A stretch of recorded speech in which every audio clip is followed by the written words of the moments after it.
নমস্কার বন্ধুরা, আজ আবার নতুন একটা রেসিপি নিয়ে চলে এলাম।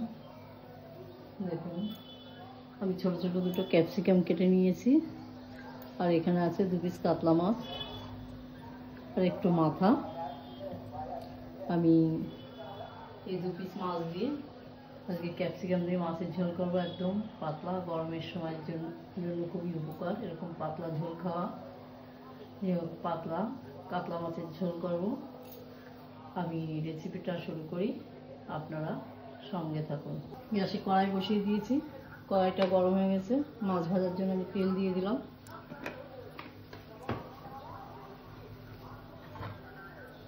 মাছে লবণ হলুদ দিয়ে নিয়েছি। তেলটা গরম হয়ে গেছে, আমি মাছ ছেড়ে দিলাম।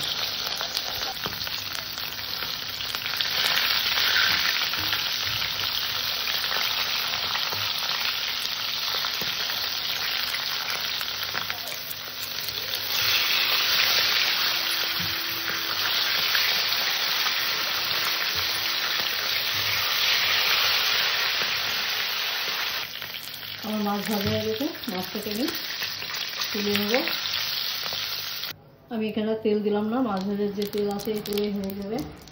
ওটা জিরে ফোড়ন দিয়ে দিলাম।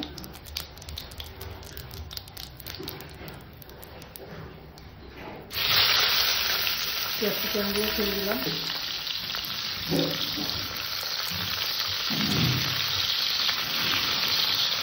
ক্যাপসিকামটাকে আমি একটু হালকা নাড়াচাড়া দিয়ে নিলাম।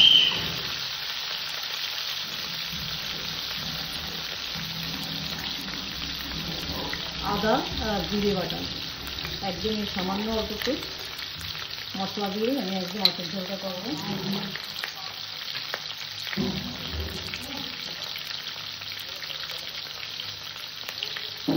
হলুদ, স্বাদ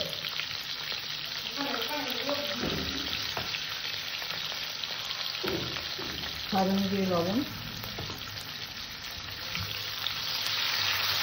তরকারিটাকে আমি কষে নেব ভালো করে, কারণ আমার আদা জিরেটা কিন্তু কষা না, কাঁচা দিয়েছি, যার জন্য তরকারিটাকে আমাকে ভালো করে কষতে হবে, যাতে আদা জিরের যে কাঁচা গন্ধটা সেটা না থাকে।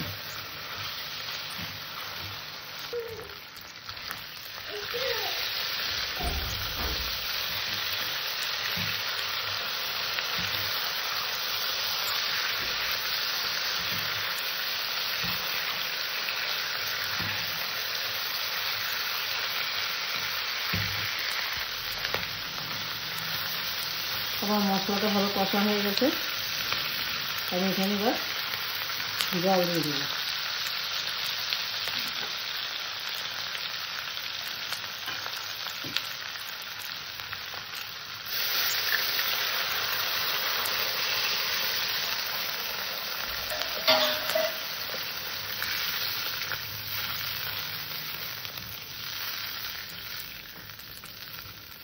ঝোলটাকে ভালো করে ফুটিয়ে নেব। ঝোলটা সুন্দর ফুটে গিয়েছে। আমি আগে মাথাটা দিলাম, কারণ মাথাটা একটু জাল বেশি লাগবে। তারপরে মাথা দিয়ে একটু ফুটিয়ে নিয়েছি, এবার পিস দুটো দিয়ে দেবো।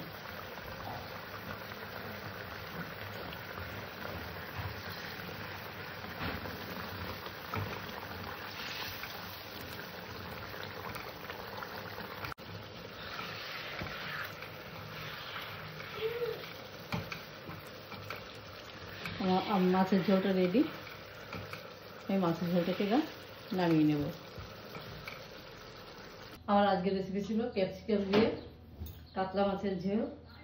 আমার আজকের রেসিপি এই পর্যন্ত। আমার চ্যানেলে যারা নতুন, চ্যানেলটা একটু সাবস্ক্রাইব করো, যারা পুরনো লাইক শেয়ার কমেন্ট করো। নমস্কার।